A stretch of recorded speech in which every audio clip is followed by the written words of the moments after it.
Now President Biden headed to Georgia today, where he is expected to call for changes to filibuster rules to pass legislation overhauling U.S. elections.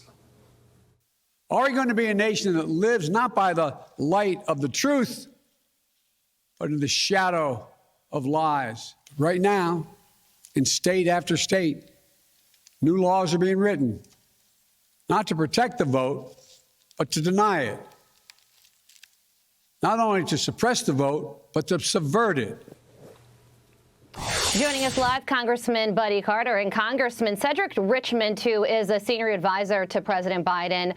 He revealed why the president will be speaking in your home state of Georgia later today. He said that we are going right to the belly of the beast, to ground zero for voter suppression, voter subversion, and obstruction. So that's the Biden administration's feeling on your state as it relates to voting rights. So I'd like to give you an opportunity to respond to that claim. Well, you know, the hypocrisy there. I mean, let's think about it. Delaware, the home state of the president, California, the home state of the vice president, New York, all these liberal hotbeds, if you will. The voting rights in those states and the voting procedures in those states are much more restrictive than they are in the state of Georgia. Thanks to the Election Integrity Act that was passed by the Georgia State Legislature, we made voting easier and cheating harder. And now here we have the president and vice president coming down to our state telling us that we're suppressing voters when it's easier to vote in Georgia than it is to vote in California, Delaware, and New York. This is just ludicrous. Yeah, Congressman, Democrats always cry that democracy is at stake. You are going to hear that phrase between now and Election Day and beyond. It's just going to be rampant. But isn't their attempt at reforming the vote, the way we vote here in America, isn't that the real threat to democracy? No, there's no question about it. Look, this is nothing more than an election power grab by the Democrats. What they want to do is to federalize the elections. They want to take away voter ID, which both sides of the aisle like voter ID, and we want to keep that.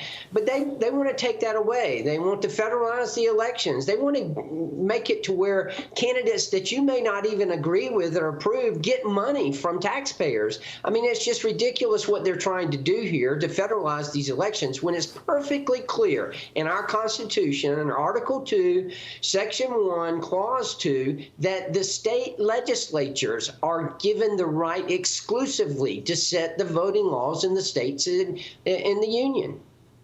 Another topic of interest, Congressman, is House Minority Leader Kevin McCarthy. He said that if he becomes Speaker of the House, he would strip Adam Schiff, Eric Swalwell, and Congresswoman Ilhan Omar of some of their committee assignments. Take a listen to this.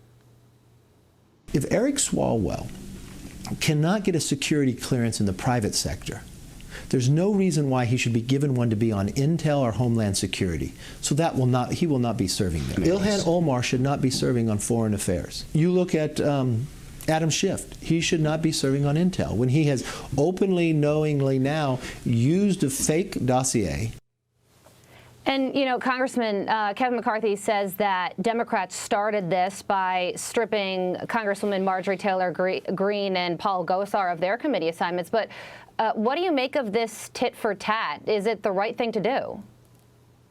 Well, first of all, Kevin McCarthy will be the Speaker of the House. And when he is, listen, I have a lot of faith in Kevin. I think he makes good decisions. And yes, this is the right thing to do. What the Democrats have to understand is that they started all this. They started it, as you alluded to, with Marjorie Taylor Greene, with Paul Gosar. If the minority party is not going to be able to make their own committee assignments, if that's going to be the role of the majority party, the Democrats have to understand that what's good for the goose is good for the gander, and this is going to happen to them. And I agree with him. Eric Swalwell should not be on Intel, and Adam Schiff should not be on Intel, and Omar should not be on Foreign Relations. None of those committee assignments should exist, and they should not be on those committees.